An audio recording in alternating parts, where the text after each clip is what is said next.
cosplaying Black Americans for so long, they forgot how they look. Black Americans are having a much louder conversation right now on social media with regards to delineating from the African diaspora or delineating from Africa altogether. At first, it was just a conversation about reparations so that continental Africans or Caribbeans couldn't access it.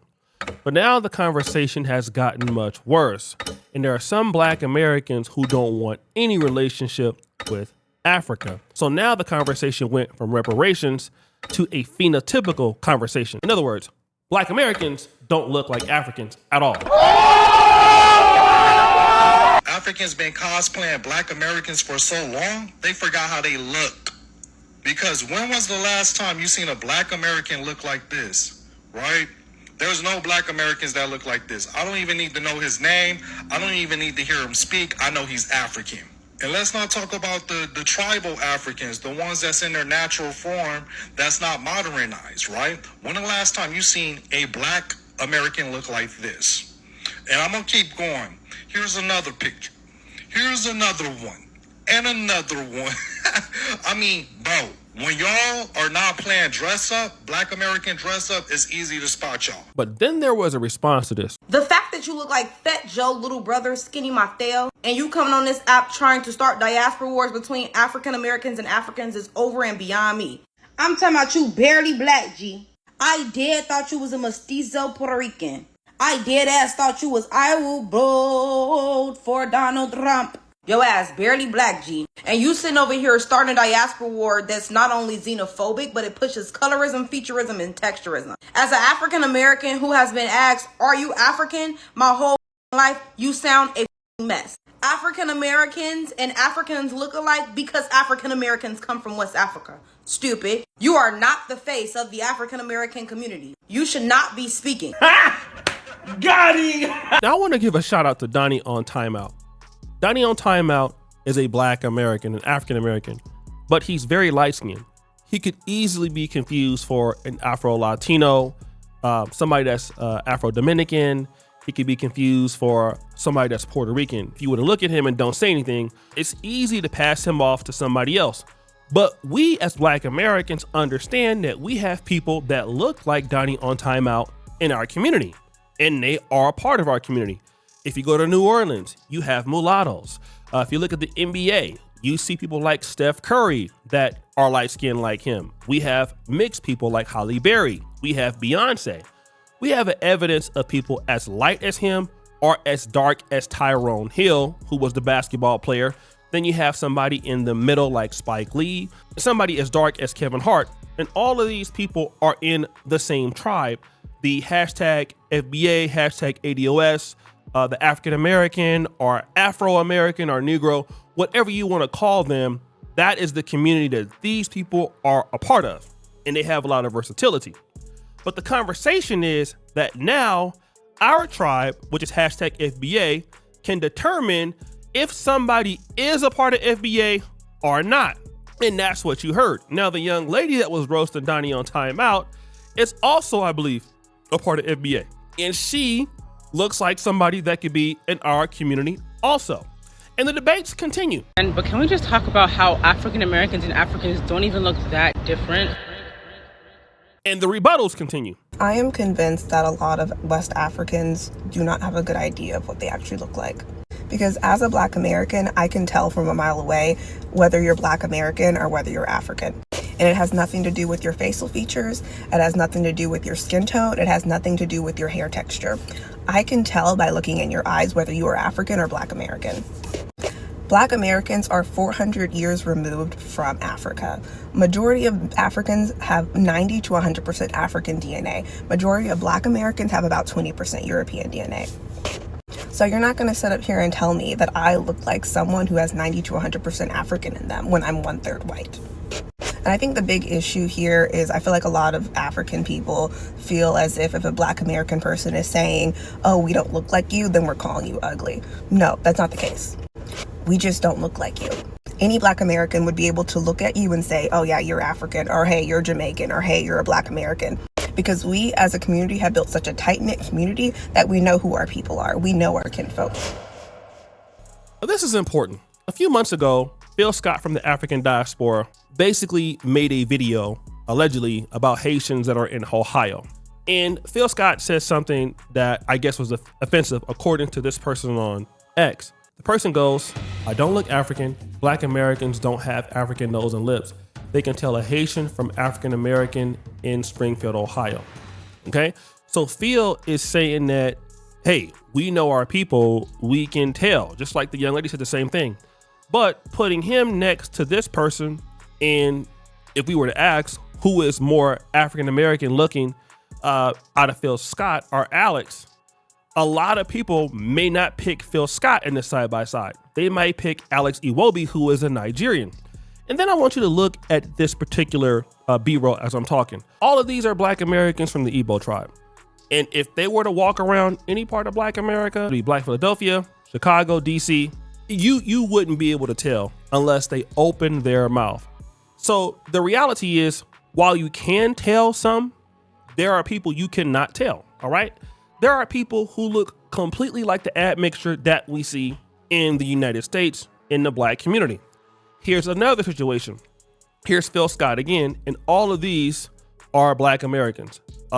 Phil Scott is the only Black American here, and he's next to Techno, he's next to Alex, he's next to Rotimi, okay? All of these people, if they grew up in the Black community and they were raised by African American parents, it is safe to say that these people would definitely be accepted as a part of the community for the fact that they look very similar to those. But here's the problem with this. What some people in FBA or ADOS have started to do is to basically start to police dark-skinned people.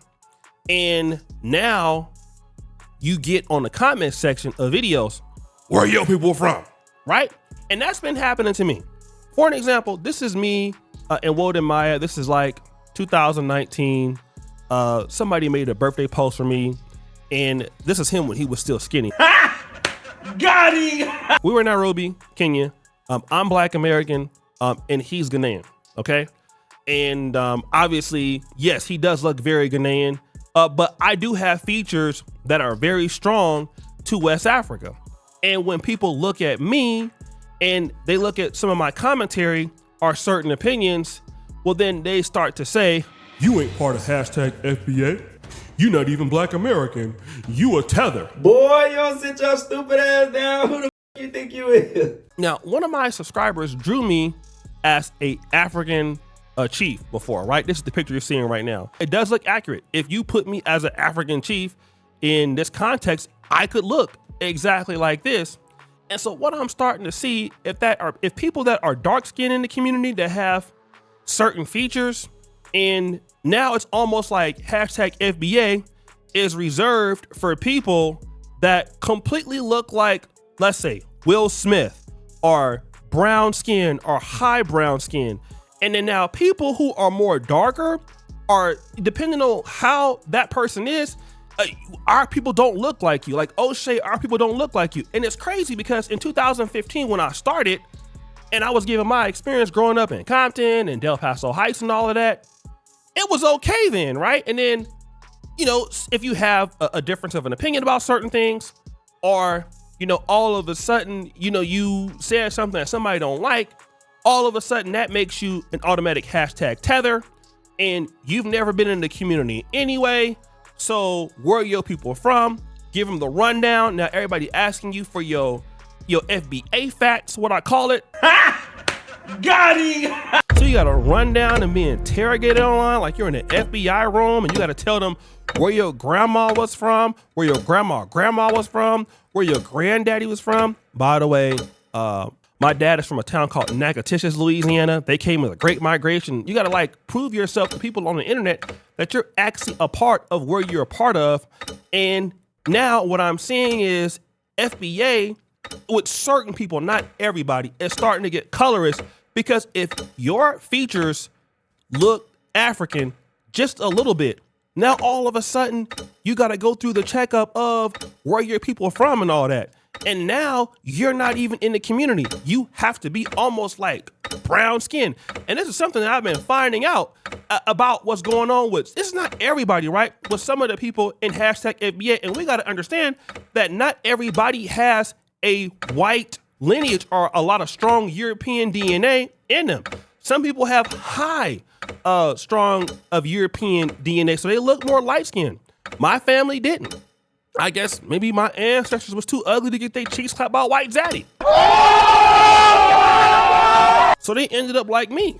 And that's why I'm trying to start Clapathon Technical University. Stop the show. I'm just trying to start that school because I ain't got no sense. Damn. But I'm starting to see that it's becoming very exclusionary. So I'm making this video just to prove one point, that you cannot always tell who's a Black American or who is an African until you see, again, like how they talk or what their thought process is, what their feelings are on certain issues. And then also, just because a person is dark skinned, remember that our community has a large range of people that are just as light as I don't know what and just as dark as I don't know what. And just because they're darker or blacker or have a wider nose or have a thinner nose or have a difference of an opinion, that doesn't make them not part of the community. And again, as we've all said, hashtag FBA is a lineage. It doesn't mean it's a lineage you always agree with. It doesn't mean that the person in the lineage will have the same political party as you or the thought process on you. That doesn't make them a tether or make them a person that's a non-FBA. It's a lineage. We have people that look like this in our lineage, and that's what I want to tell people. Yes, you got people who are Black with a big nose like me that grew up. Parents came from the South. We went to National Baptist conventions, Church of God in Christ. We grew up in the Black church. And yeah, that conversation needs to be out there before hashtag FBA is only reserved for people who look like Will Smith and lighter. Okay? So guys, what do you think? It's your boy O'Shea Duke Jackson back at it again with another episode of The Celebrity Junk. I appreciate you for all that you do. Subscribe, hit the bell. We're out.